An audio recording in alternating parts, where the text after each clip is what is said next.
Kjo është në fakt interpelanca ime e parë, dhe unë sinqerisht nuk e di për çfarë mbajmë këto interpelanca, nëse përgjigje e zotit ministër është kjo që është.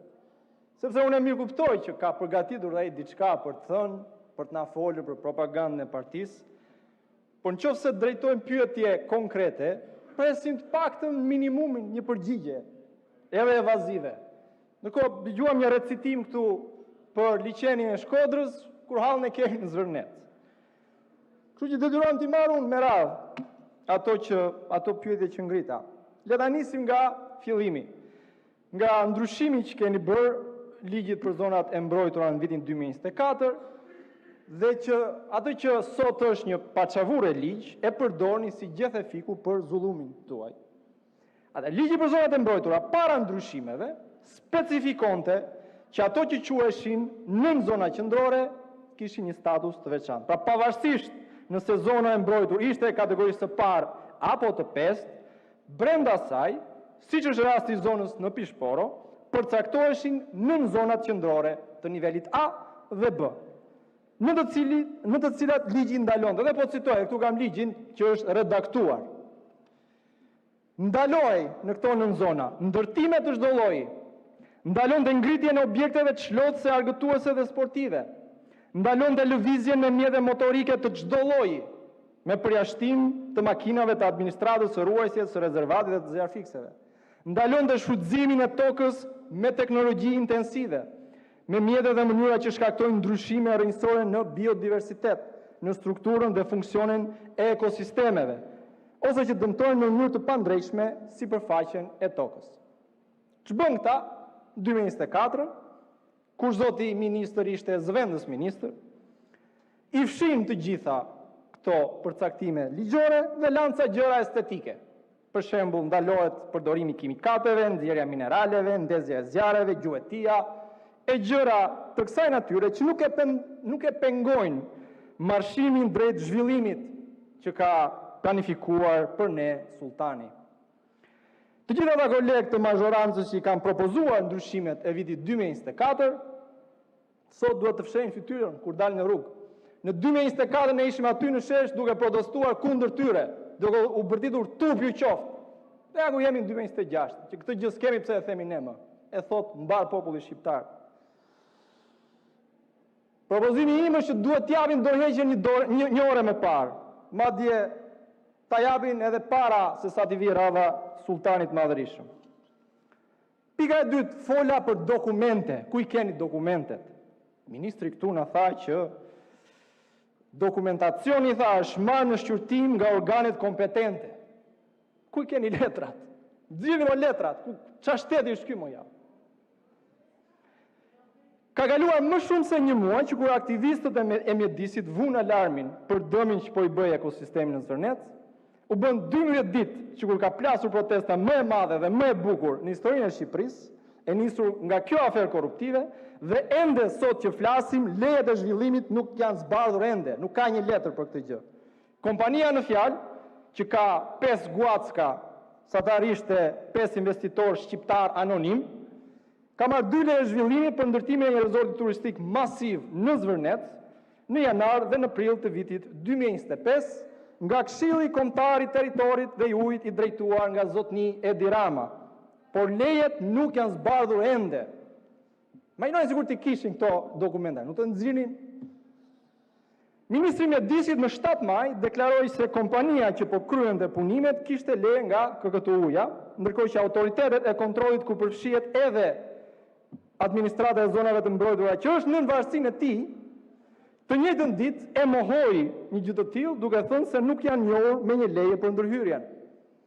Madje administrata e zonave të mbrojtura kishte marrë nga kompania vetëm një shkres nga Agjencia e Zhvillimit të Territorit, në të cilin i bëi me dije se është miratuar një leje për punime në kantier, po se kjo e fundit nuk ishte firmosur, pasi procesi i shqyrtimit dhe kushtet nuk ishin plotësuar.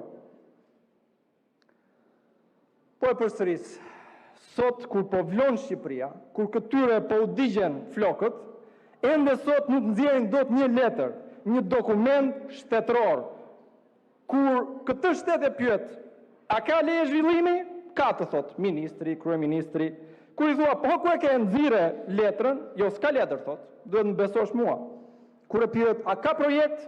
Jo, thot, s'ka projekt. Kur i nxjerr projektin që ka rrjedhur në media nga zyrat e tyre, të thonë, ai që ka dalë s'është projekt, thot. E kemi anuluar atë. Kur e pyet, po këtë shifrën që nuk ta rrok dot truri, 4.5 miliard dollar, ai sa ka nga ata që u besojnë juve që kanë nisur të bëjnë pjesëtimet, pjesëtojnë 4.5 miliard me 2.8 milion banor. Kur i pyet nga nxorë këtë vlerë, të thonë na e propozuan investitorët ai projekti që s'është projekt. E kur u thua na nxirr një letër ku shkruhet vlera 4.5 miliard dollar, të thonë s'ka letër. Duhet na besosh neve. Ky nuk është shtet, kjo është një band hajdutësh. Madje, ta nuk janë thjesht hajdut, këta janë haldup. Dhe këtë shprehje ka përdorur dhe dikush para meje, por me sa duket në këtë qeveri, haldupëria nuk ka të sosur. E treta, vinte vlerësimi i ndikimit në mjedis, pra te VNM-ja. Nuk e ka as të letër shteti shqiptar, nuk e ka as ministri. Megjithatë, çfarë pam që ndodhi? Ose më saktë, çfarë konstatuan ekspertët e mjedisit për dëmin që shkaktoi rrethimi me tel me gjemba dhe makineritë e rënda në zonën e Pishporës. Dhe po citoj ekspertët mjedisor. Rrethimi i zonës me gardh praktikisht e bën të pamundur lëvizjen e disa llojeve të faunës për të aksesuar zonat e riprodhimit, ushqimit e tjerë. Tjetër, po kryen punime brenda një zone të mbrojtur, për shpalljen e së cilës është vlerësuar që ka përmbajtje të lartë të biodiversitetit dhe brenda rrethimit janë 2 monumente natyre. Shtrimi i rrugëve të reja të kalimit me mjete në brendësi të dunave ranore gjithashtu kërkon vlerësim paraprak, pasi mbulon habitate natyrore me rëndësi evropiane. Të paktën 3 tipe habitatesh prioritare për BE-n gjenden në brendësi të zonës së rrethuar. Dunat shekullore janë sheshuar dhe janë krijuar rrugë me çakë mbi to. Janë hequr sipërfaqe pyjore për të krijuar kantierin. Gjithashtu janë hapur kanale drenazhimi për të tharë moçalishten brenda në pyll dhe mtej është hedhur çaku për të krijuar sheshe brenda kantierit. Tjetër, shqetësimi i drejt për drejt nëpërmjet zhurmës dhe shtimit të ndotzëve në ajër nga makineritë e rënda ndikon në biodiversitet. Të gjitha këto shqetësime që ngren ekspertët e mjedisit, i di ministri i mjedisit apo si di? Sepse nëse si di, për çfarë je ministri i mjedisit ti, më zotri? Çfarë ruan ty? Ty të ka vënë Edi Rama për të mbrojtur mjedisin, ambientin. Apo për çfarë? Sepse nëse se di ti se çfarë po ndodh, atëherë kush e di? Pse ke në urdhrat e tua agjenci të ngritura posaçërisht për mbikëqyrjen e ruajtjes mjedisit? Pse nuk vë alarmin që të vësh në lëvizje inspektoriatin kombëtar të mbrojtjes territorit? Më thuaj çfarë punë bën? E katërta. Vim dhe teli me gjemba. Kjo është pjesa më e bukur. Ministri tha se rrethimi me tel me gjemba ishte bërë në prom private për studime gjeologjike tha. Megjithatë kështu është. Akoma e kishin çuar telin me gjemba brenda në det. Brenda në det vazhdonte teli me gjemba dhe vazhdojnë të thonë që ishte prom private. Edhe bregu, edhe rëra, edhe deti na qenë nga prom private dhe për ta sigurisht vendos kreu i Këshillit Kombëtar të Territorit dhe Ujit, zotnia Edi Rama, pra mbreti i tokës dhe i ujit. Përderisa flisni për tokë private, ata 10 banorë të Zvërnecit që u trajtuan si kafsh më 30 maj, ata nuk kanë të drejtë pronësie te kjo tokë private, se dhe atyre ky shtet u ka dhënë dokumenta që dëshmojnë pronësinë. Atëherë ky shtet a nuk ka detyrim ndaj tyre? Apo ata ta zgjidhin për gjykata ata? Në gjykatat ku kur nuk zgjidhet asgjë. Rrethimi me tela me gjemba ishte që të mbroheshin gjeologët, thotë, që të kryenin studime. Kështu deklaroi ministri më 7 maj. Kështu i bie që edhe ata halabagët e palestruar të veshur kokë këmbë në të zeza ishin aty për të mbrojtur gjeologët. Gjuani me gur banorët që protestonin, hinin gaz do cjellës edhe ndaj policëve, njërin prej banorëve e lan pa ndjenja, e morën zvarr dhe e kërcënuan me pistoletën te koka, sepse po mbronin gjeologët. Na thot ministri. Atëherë të paktën gjeologët e këtij vendi duhet ta ndjejnë veten me gjithmonë të mbrojtur nga kjo qeveri. Çdo e keq ka një të mirë. Ato kilometra të tëra rrugë me çakve me zhavor që ushtruan nga fadromat që ditën e parë, ushtruan që të kryeshin studime gjeologjike, na thot ministri. Seriozisht o zoti ministër? Atëherë se ke kuptuar zanatin e gjeologut, sepse gjeologu shkon deri në majt malit me çekiçin këtu te brezi, edhe kur nuk ka shteg dhije, e jo më rrugë të shtruar për të marrë një kampion shkëmbi.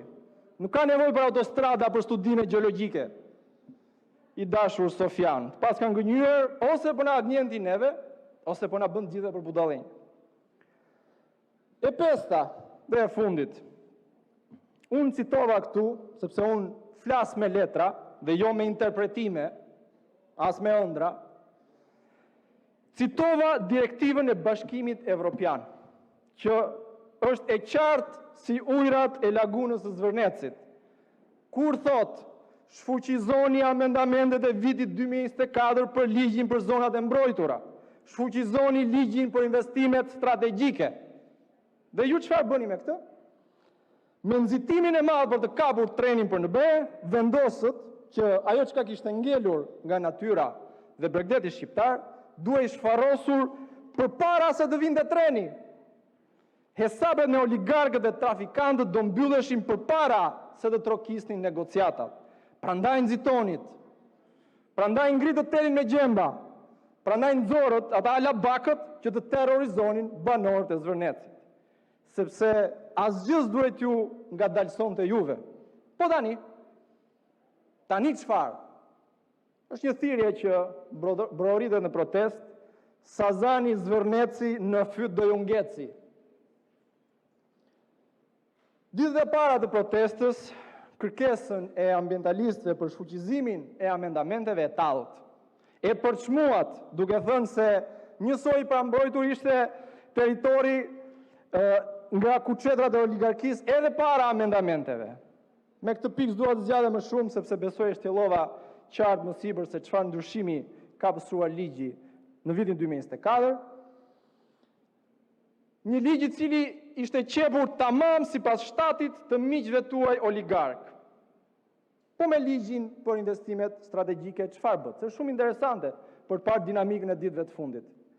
Në datën 7 qershor, kur Edi Rama ndjente veten ende të fortë, i kishte nxjerr gjoksin protestuesve, atëherë doli Ministria e Ekonomisë dhe Inovacionit dhe deklaroi se do ta shtynte pa afat ligjin për investime strategjike. Dhe po citoj, po citoj mi zonjë, po citoj. Atëherë doli Aida, çfarë është ajo? Okej, mirë. Po citoj. Duke parë curinë e zhvillimit që po merr së fundi Shqipëria dhe kërkesat për investime në fushën e investimeve strategjike, sipas parashikimeve të ligjit, vlerësojmë si domosdoshmëri ndryshime ligjore në mënyrë që të mos kemi kufizime në afate aplikimi, por të jetë në vazhdimsi. Me 7 qershor kjo. 2 ditë më pas, më 9 qershor, pasi ju shkund mirë karigja, doli vet, ka mundësi të pushosh? Po pusho pra? Atë. 2 ditë më pas. Vazhdoni, zoti Muçi. Edhe pak se mbylla, zonja kryetar. E mbylla 2 ditë më pas. Zoti Muçi, vazhdoni, ju lutem. Okej, rosh. 2 ditë më pas, pra pas saj deklarate, më 9 qershor, doli vetë sultani dhe përgënjeshtroi këtë lajm bombastik duke thënë, dhe po citoj, tashmë nuk na duhet më një ligj për investime strategjike dhe po punojmë për një ligj të ri për investimet me Bashkimin Evropian, tha. Ka filluar që ta lëshoj pak e nga pak fillin, me shpresën se do mbi jetoj, por në këto manovrat e tij politike ngjan si një prestigiator plak, të cilit i dridhen duart, e mund të mashtrojë me ndonjë truk, ndoshta mbesën e vet, por jo më një popull të tërë. Faleminderit. Zoti Jaupaj, nëse kërkoni të shpreheni 3 minuta.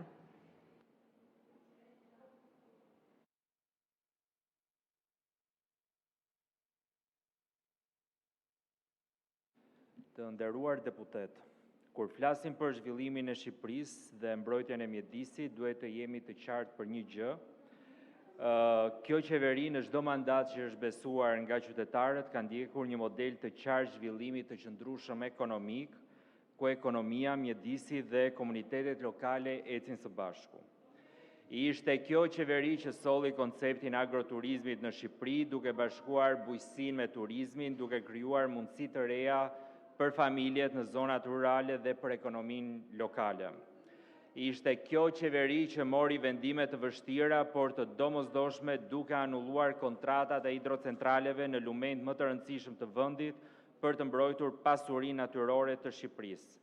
Në të njëjtën kohë është investuar për rivitalizimin e trashëgimisë kulturore, në restaurimin e qendrave historike, në promovimin e identitetit tonë kombëtar dhe në krijimin e një turizmi që zgjat gjatë gjithë vitit. Kjo nuk është vetëm një politikë kulturore mjedisore, është politikë ekonomike dhe sociale. Qëllimi ynë ka qenë i qartë të mos kemi një Shqipëri ku të gjithë lëvizin drejt Tiranës dhe ku zonat rurale zbrazen vit pas viti, përkundrazi kemi punuar që ekonomia